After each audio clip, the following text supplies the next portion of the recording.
Oigan, pero el otro del que también les quería hablar, que también viene bellamente ilustrado, para mí fue todo un hallazgo porque yo no sabía de este personaje y como les digo, yo que soy fan de los exploradores del siglo XIX, me sentí ligeramente avergonzada de no tener este conocimiento. Te sentiste engañada. Mujeres engañadas. No, sí dije, caray, yo debería saber esto y no lo supe, pero por eso es muy bonito encontrarse con libros que nos ayudan siempre a aprender más sobre los temas que nos gustan en la vida. Y este es el Diario del Río Mississippi de John James Audubon. Ahí lo van a ver, miren nomás, qué belleza. La cámara no me está ayudando. Es que, ¿sabes qué? Ay, perdón. La cámara no me ayuda, señor productor. Ay, espérame. La cámara no me quiere. Ya. A ver, ahora sí. ¡Woo! Ahí Ahí está. Y miren nomás, 64 láminas. Ahorita les explico de qué se trata esto. John James Audubon es pues considerado el primer ornitólogo estadounidense. ¿Y qué es un ornitólogo? Preguntarán. ¿Usted sabe qué es un ornitólogo, señor productor? ¿El que estudia los ornitorrincos? Casi. ¿El que estudia los hornos eléctricos? ¿Qué estudian los hornos? Hornos eléctricos, ornitólogo. Es sin H. ¿El que quiere su microornito en Navidad? Un ornitólogo es un especialista en pájaros. Bueno, en aves. Qué ignorante soy. Aves. Eso es un ornitólogo. Sí, soy muy ignorante. Pero no viene esta Pero vida no todo a el mundo aprender. lo sabe, no todo el mundo lo sabe. Pues yo por eso les pregunto, ¿aquí ustedes saben que es un ornitólogo? Yo creo que es algo que poca gente ¿Por qué sabe. no le pusieron pajarólogo? Aveólogo. No sé. Porque Supongo que por la palabra griega y ya sabes todo eso. Sí, sí. Pero bueno, John James Audubon es, como decía, considerado el primer ornitólogo. A ver, aquí nada más hay que hacer un paréntesis. Dicen que de América, pero yo creo que más bien de Estados Unidos, porque yo no me atrevería a decir tajantemente que de todo el continente. Siento que dicen América porque a los estadounidenses les gusta llamarse a sí mismos América. Si viene del griego ornis, ornitos, pájaro. ¿Hornitos es pájaro? Qué bonito. Ornis, ornitos, pájaro. Yo voy a decirles que yo solo sabía ese dato porque yo no sé nada de ciencia, pero solo sabía este dato porque a mí me gustan mucho los pájaros. Me parecen animales muy, muy bellos y me encanta saber que eran dinosaurios. Exacto. Sí. Me encanta saber que eran dinosaurios. Me parece, o sea, la golondrinita que pasa por aquí en las mañanas era un dinosaurio. Me parece una cosa muy loca. Bueno, entonces Audubon, de hecho, tiene una, seguramente lo estoy pronunciando mal, seguramente es Audubon, porque su padre era francés. Audubon. Nació en Haití, fíjense. Nació en Haití, hijo ilegítimo del original señor Audubon, que era dueño de plantaciones en Haití. Ahora sí que lo votó por ahí. Que tenía sus que veres con una esclava de su plantación. Sí, finísimas personas, ¿verdad? Pero bueno, John James Audubon, pues, crece primero en Haití, después su padre se lo lleva a Francia, donde es adoptado por su esposa. No me imagino que eso le debió de haber gustado a la esposa, así como de, regresas de allá con 2 chamacos, que sí. Quién sabe de dónde. Vienes con tu domingo 7. Exacto. Pero bueno, pues finalmente regresa a este lado del charco, a Estados Unidos. Después de haber estudiado arte en Francia, algo que no termina de quedar muy claro, porque él decía que había estudiado con Jacques-Louis David, por lo que estuve leyendo, y en realidad eso ya se comprobó que no es cierto, pero bueno, claramente estudió arte en alguna escuela prestigiada o con algún pintor reconocido, porque fue un gran dibujante y pintor de aves. De hecho, mucho de su trabajo estaba muy relacionado a la ilustración científica. Aquí nos mostrará el señor productor. Esas son las 64 láminas que podemos ver ahí. Y este es un libro muy interesante porque narra, pues, todo este viaje que hizo navegando por el río Mississippi en una misión que tuvo él en la vida, que era... El pájaro nalgón. Puro pájaro nalgón. Pues su misión era registrar y estudiar a todas las aves de América. Y pues pues bueno, no hace todo, pero escribe un libro que es muy famoso aparentemente en este gremio de la ornitología. De la pajarología. Ornitología. Ornitología. Ornitología. Que se llama The Birds of America, o sea, los pájaros de América, que por ahí estaba leyendo que ese libro le fascinó incluso al rey Jorge IV cuando se publicó, porque lo publica ya en Inglaterra. Pasa mucha parte de su vida en Filadelfia y Kentucky, porque su padre también tenía propiedades ahí, que él vino a administrar. Y pues aprovechaba también para echarse estos viajes como el río Mississippi, que pues fue uno de sus viajes más destacados. Este tiene cara de meme, fíjense. De güey, no mames. Eso es como para echar el chismecito, ¿no? Ese es como meme de chismecito. Sí. Bueno, fíjense que estas ilustraciones que están viendo ahí, me pareció muy interesante saber que él fue de los primeros ilustradores científicos en poner a las aves en sus entornos naturales. O sea, no Órale. hacerlo así como aislado. Él trataba de que tuvieran mucha naturalidad a la hora de representarlas, no desde esta mirada estrictamente científica nada más, ¿no? Como las flores, si piensan en la ilustración de las flores están como aisladas de todo, o de las plantas, Sí. ¿no? Como Sí, de sí, todo fondo. Entonces, él decide ponerlos en su hábitat natural, porque finalmente lo que le interesaba era también registrar los comportamientos de estas aves, que es lo que hacen en el libro The Birds of America, de donde se sustraen estas ilustraciones. Esto es un diario que escribe para su hijo, que su hijo va a continuar con su labor de estudio de aves. ¿Qué? Aquí se ve cómo ya se llevaron al conejo, a la liebre. Pobrecita. No, espérate, yo tengo que decirles una cosa que me impactó mucho desde la primera página de leer su diario. Todas esas aves que están viendo ya estaban muertas cuando las ilustró. O sea, este señor mató a una cantidad de aves realmente impactante. Porque para ilustrarlas bien, tenía que matarlas. O sea, entonces él viajaba Qué loco, por el ¿no? Mississippi, bueno, en todos sus viajes, pero en este lo vemos desde la primera, así de, entonces, ¿no? 5 de diciembre, no sé qué, me fui al barco a acomodar las armas y al día siguiente salimos a disparar. Yo maté a 15 tórtolas de no sé qué pecho azul. Mi asistente logró dispararle a no sé cuántos faisanes. Los Es muy gorrioncillos, triste. pechos amarillos. Es muy triste, es muy fuerte. Pobrecitos. El libro es muy descriptivo en ese sentido. Es muy interesante porque pues vas recorriendo el viaje de este explorador y si logras como superar ese trauma de este señor mató, o sea, incluso por ahí leía que dijo que para él hay pocas aves que trabajar cuando mato menos de 100 en un día. Imagínense a qué olía su barco. Guau. Es lo que, o sea, en lo que... Igual se las comían, ¿no? Bueno, es en que... en una de las entradas del diario, perdón, sí no, dice que tú eres la estrella de este programa. que se comieron uno, pero que estuvo feo, que era Se una intoxicaron. carne súper grasosa, que horrible y que se sintió muy Ugh. mal al día siguiente. Pero, por ejemplo, yo me acuerdo muy bien que cuando hablaban de los búfalos en las planicies norteamericanas, o sea, eran de verdad increíble la cantidad de búfalos que había.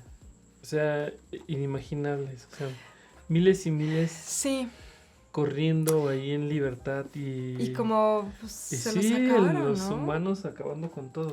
Ahora, yo tengo que decirles que a mí la lectura de este libro, por eso les digo que sí es muy interesante, una vez que logras pasar eso, es ver cómo trabajaban y cómo era el estudio de la ciencia en esos momentos en los que esas disciplinas están naciendo. Ujú. Porque para mí fue como una gran paradoja justo pensar, este hombre que quiere dedicar su vida a estudiar las aves, lo que está haciendo es Acabar con ayudar ellos. a su extinción, a que Sí. eventualmente pero es como esa paradoja de, pero no sabríamos Muchas mucho cosas. de lo que sabemos hoy si no Muchas lo hubiera cosas. hecho. Exacto. Entonces sí siento que es como un conflicto muy complicado. Y no- sí. Igual en alguna de las cartas se debate, ¿no? No sé. Es que Pero era es más que bien también como era su esta bitácora, concepción era como de- su bitácora que mandaba, como que hizo para su hijo. Pero pues también era la otra concepción de la vida, ¿no? en ese Sí, entonces. O no sea, había la idea de una... conservación Ajá, ambiental como hay exacto. hoy. O sea, justo también por eso siento que es un Bueno, gran sí, libro ahorita para tampoco es que haya reflexionar ahora. mucho. Ujú. O sea, por ejemplo, en la tarde estaba escuchando a Denise Merker y decía que alguien hace buceo nocturno y que, no sé si en Veracruz o en alguna de las playas, y se encontraban con cubrebocas, botellas, Qué y que horror. la temperatura del mar estaba a 30 grados, 27 grados. O sea, Siento que ya todos están así de... Elena Suárez dice, era necesario, chale. Martín Caldera, de pronto el libro perdió su magia. Carol Rosas dice, a mí también me rompió el corazón cuando lo supe. Pero es que también, como dice Horacio, hay que pensar históricamente. sí, O sea, hay sí. que pensar en su época, en su momento, las cosas que se creían, que no se sabían o que... O sea, yo creo que la extinción ni siquiera pasaba por sus mentes, Sí, ¿no? no, creo que no. No, pues es que, o sea, imagínense, o sea, es pensar, hay que pensar, por ejemplo, la Ciudad de México, en el virreinato, solo era el centro de la ciudad. Ujú. Imagínense esas extensiones de tierra, o sea, llena de animales, los ríos, bueno, no sé si todos, pero al menos en las orillas, prístinos y transparentes, con llenos de fauna. No que ahorita estamos llenos de ratas y cucarachas en la ciudad, pero en ese entonces, pues velos, incluso con los codos de Velasco los ves, ¿no? O sea, toda la fauna. Yo, o sea, ahorita que está hablando de esto, hay una carretera, a ver, es un chisme rápido. Yo tengo que ir a Colman cada cierto tiempo, cada mes. Y luego regresamos por atrás, como no por la México Pachuca, sino por una carretera que entra por el aeropuerto y Nabor Carrillo, la presa.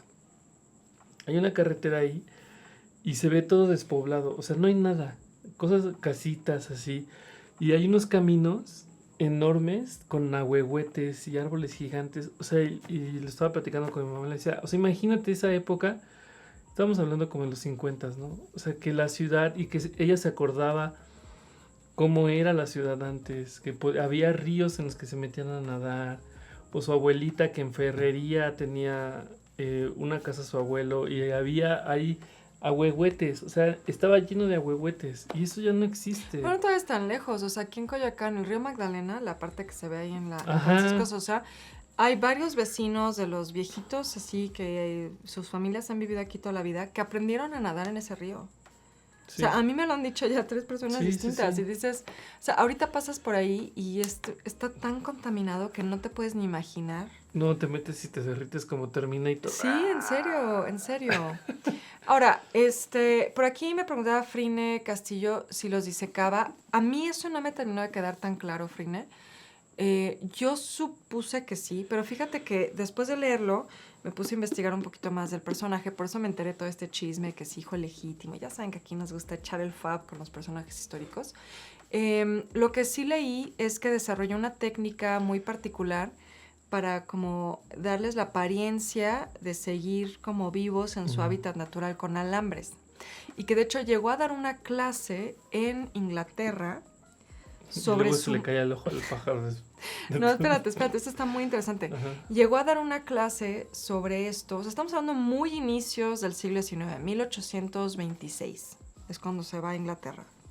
Después de haber escrito ya este diario, después de haber bueno, realmente llega para tratar de publicar The Birds of America, ¿no?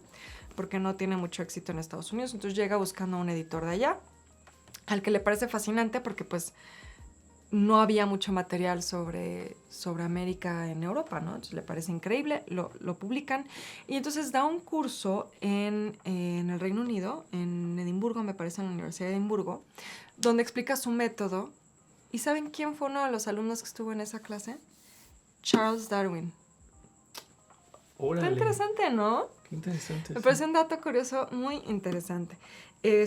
Lo que ya no me terminó de quedar tan claro es, me imagino que sí los tenía que disecar, porque imagínense, para tener ahí el cuerpo del ave, ponerle, exacto, ponerle los alambres, acomodarlo y luego dibujar, o sea, dibujarlo, pintarlo, Ajá. o sea, tendría que haberlo disecado, si no, si como les digo, imagínense qué olía ese barco del Mississippi. Guácala. Si luego compras cuando haces pescado y aquí hay cabezas de pescado y apesta todo. Es que Qué horror. Yo creo que sí. Pero les voy a decir, justo todo esto que nos estamos preguntando, siento que se hubiera resuelto. No, espérate. Esto es muy serio. Se hubiera resuelto si un libro tuviera un prólogo. O sea, este libro no tiene un prólogo. Y creo que sí hizo falta. Porque lo abres y entras derechito al diario. Estás en Mississippi, muy inicio, las primeras décadas del siglo XIX. Y sí siento que necesitas... O sea, estamos hablando de 1820. Necesitas contexto. Sí. O sea, Sí, es que te un mundo tan expliquen. lejano. Ujú. Es además un personaje como, pues, de un ámbito muy particular de la ciencia. O sea, sí creo que, o sea, yo, pues como soy una ñoña, lo empecé a leer y dije, bueno, yo tengo que saber más de este señor. ¿Por qué estaba en el Mississippi? ¿Por qué está matando pájaros a diestra y siniestra? ¿Por qué los está dibujando? Sí tuve que hacer como mi propia investigación. Que de todas maneras lo hubiera hecho, creo, porque soy esa ñoña, pero teniendo un prólogo hubiera entrado al libro con un poco más de contexto, Sí, claro. que creo que hubiera facilitado la lectura, ¿no? Sí. Pero fuera de eso, es un libro bellísimo, bellísimo. Sí, está padre. Y además, lo que sí me gustó es que tiene anotaciones. De pronto menciona, nos encontramos con un barco donde estaba fulanito de tal, y entonces te ponen las anotaciones quién era.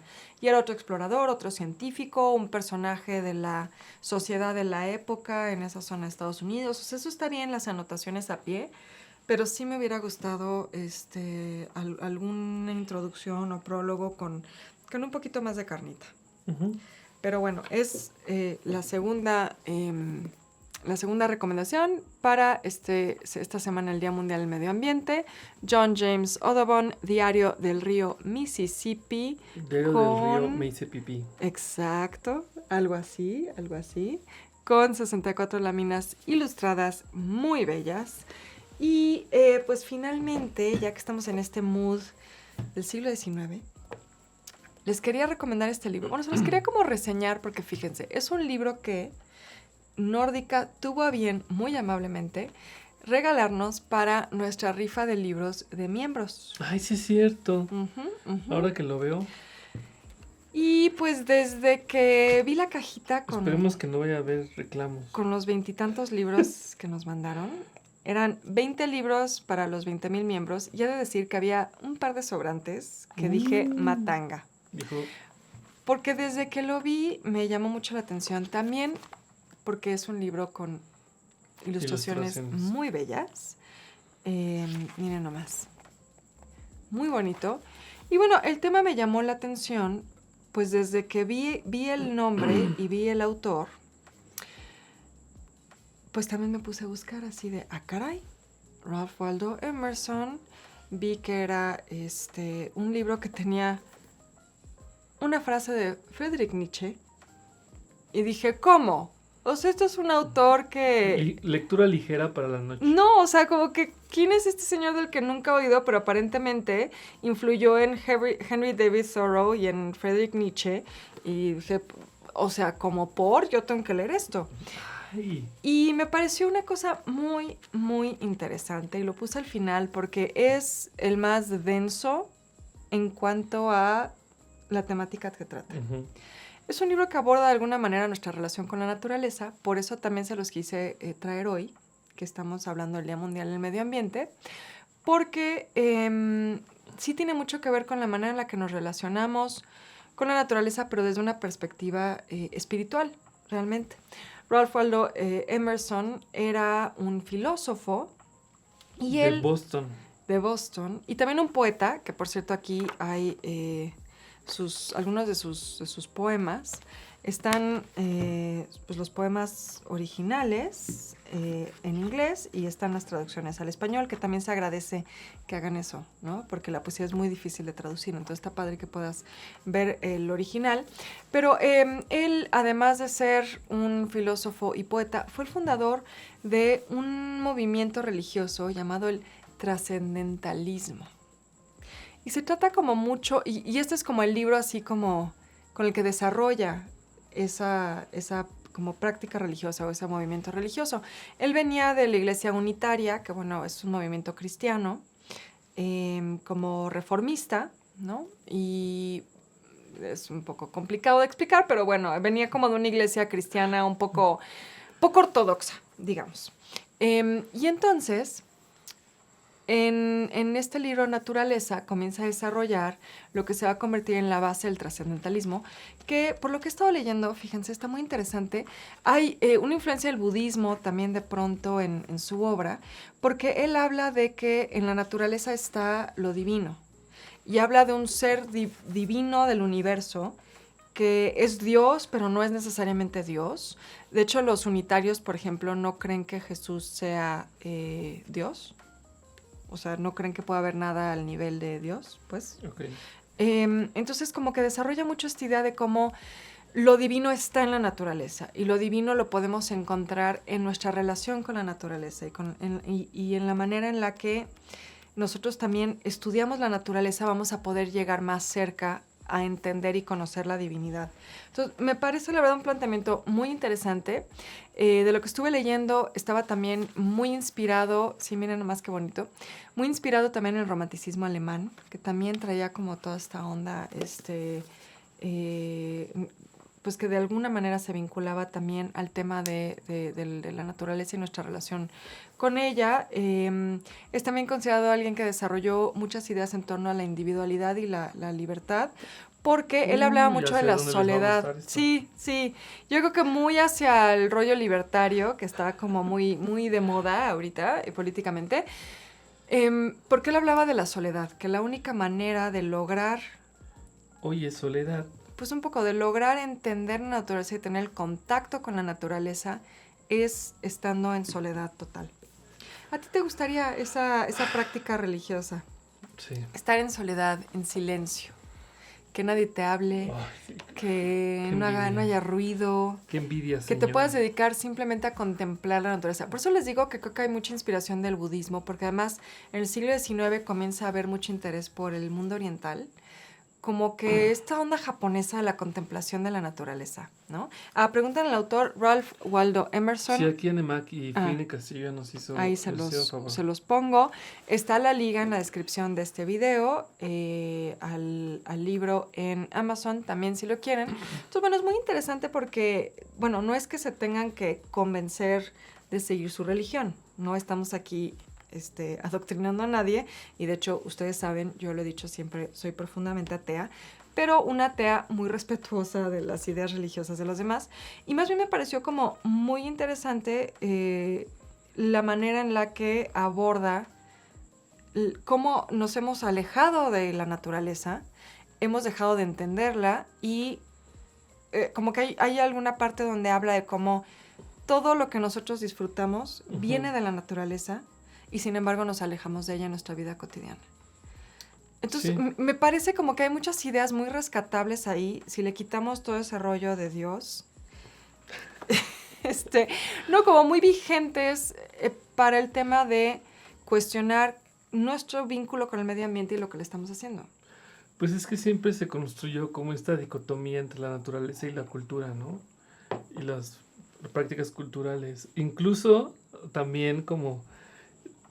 muchas veces de tratar de perder este rasgo animal de las... O sea, suena muy marihuano, pero... este rasgo animal de los seres humanos. O sea, por ejemplo, pues desde que te empacan el pollito en una charolita... En Conegapac. Ajá, sí, como que todo es muy higienizado, sanitizado. Animalizas a lo que te estás comiendo, ¿no? Y ¿sabes qué también siento? Que es lo que hablaba... De hecho, lo hablábamos en la charla del sábado con Vicente Rasti, porque hablábamos de toda esta filosofía japonesa con la naturaleza y todo eso, porque en su novela hay un capítulo donde dos astrofísicos están como debatiéndose este tema espiritual, científico, de cómo la naturaleza siempre era como lo salvaje, hay que domarlo, hay que controlarlo, incluso ahora que hablamos de los jardines. Sí. Fíjate lo que hablábamos del jardín italiano. Controlado. Ajá, la naturaleza, pero controlada, en una geometría. Bueno, pero también incluso todo el concepto de los jardines... Ajá, es como controlar la naturaleza a tu gusto. Sí. El bonsái es como eso, sí, ¿no? Sí, pensando en el jardín japonés también. Y esto también me llamó mucho la atención. O sea, están muy bonitos los jardines de México, están bonitos, está bonito el lugar, vale la pena ir un rato ahí. Pero, por ejemplo, que nos seguimos por un caminito del jardín japonés y llegamos a un estanque que estaba vacío. Ujú. O sea, es que, claro, pues esto sigue siendo una ficción. Es falso. Este jardín es súper... Y está rodeado de bambús, está como muy aislado, está padre. Pero, pues sí, es una construcción, ¿no? Sí, y fíjate que hablando de los jardines, justo como que siento que viene muy, muy al caso con esta lectura. Me estaba acordando de cómo en el siglo XIX, como que un poco a partir del romanticismo, que bueno, romanticismo inicia antes del siglo XIX, porque luego los historiadores se ponen intensos con estas cosas. Ya sé que el romanticismo no inicia en el XIX, pero en el XIX se comienza a poner de moda hacer jardines que se vean muy salvajes. Ah, De hecho, hay dos ejemplos muy interesantes aquí en la Ciudad de México que siguen esa tendencia, que es, por ejemplo, el de la Casa de la Bola, que Antonio Hagenbeck, el dueño de la casa, le gustaba mucho el siglo XIX. Casi todas las antigüedades que tiene ahí son del siglo XIX. Y el jardín está hecho como para parecer muy salvaje. Sigue siendo pero como... controlado. sigue siendo controlado, pero al menos hay esa idea de que la naturaleza sea como tiene que ser, que sea... Sí. Que dejarla crecer como a su manera. O como dirían por ahí, gorilescamente. Exacto. Y el de la casa de Guillermo Tovar también tiene mucho esa onda del jardín romántico, así como que todo muy, muy crecido, muy primitivo, ¿no? Y luego piensa, por ejemplo, sí, ya aquí iba hablando de plantas, tema favorito de conversación, el retrato de Obama que está en el National Portrait Gallery. Es una Gallery, cosa maravillosa. que está lleno de plantas. Está completamente rodeado de vegetación. Y luego, como decían por ahí, carambola de 3 bandas. Piensas en las palmas arecas que se pusieron de moda para los restaurantes y todo este tipo de cosas. O sea, por ejemplo, la estación de aire libre, ¿te acuerdas de aire libre? Que en PD tenía macetas gigantes con plantas y palmas arecas. Yo, ¿sabes qué creo que es esa moda de las plantas? Se burlan mucho de los millennials y las plantas. O sea, hay muchas burlas como memes. Sobre todo si buscan como en Pinterest recomendaciones de cómo decorar tu casa, así las llenan de plantas. Y creo que es justo un poco retomando lo que dice Emerson, de cómo nos hemos alejado de la naturaleza. Entonces vivimos en ciudades donde no ves verde. Sí. Entonces quieres llenar tu casa de plantas. Y lo que ves verde es como súper ordenado, ¿no? Ajá. Como estos árboles ficus que hacen figuras o los hacen cuadrados. Sí. De esa forma no existe la naturaleza. Hablando de la tierra natal de mi papá y de mi abuela, siempre esos árboles del parque central donde está la iglesia, siempre los cortan cuadrados o en figuritas. Ajá, exacto. Pues sí, de eso va este libro, y creo que también hay que entenderlo mucho en su contexto. Es un momento en el que está como tomando fuerza la revolución industrial. Y entonces ese cuestionamiento por cómo estamos alejándonos de la naturaleza, destruyéndola, rompiendo todo vínculo con ella, es una preocupación central de la época, ¿no? Por aquí veo como muchos comentarios al respecto. Sí, están hablando mucho de... Sí. Yo solo quería mencionar una cosa, porque también vi que estaban hablando como de lo que le hicimos a la ciudad. Y sí, bueno, todo va cambiando, ¿no? O sea, ahorita que estuvimos en Orizaba, a mí me llamó, a ti también te llamó poderosamente la atención. Mira, ahí está Marieta, hablando de la naturaleza. Ay, Marieta, un beso. De cómo el tren se escuchaba todo el día. Uh-huh. Y también me acordé de la vez de sonso que dijo, ¿cómo es posible que en Polanco se escuche? Que ni siquiera es Polanco. Que no es Polanco, menso, estás en la colonia Granada. Ahí siempre han pasado los trenes. Siempre han pasado los trenes, pero porque también la ciudad ha expulsado las industrias. Uh-huh. La Ciudad de México ha expulsado las industrias a las orillas, ¿no? Y la concepción de la naturaleza y la concepción de los ríos y de las acequias también ha ido cambiando.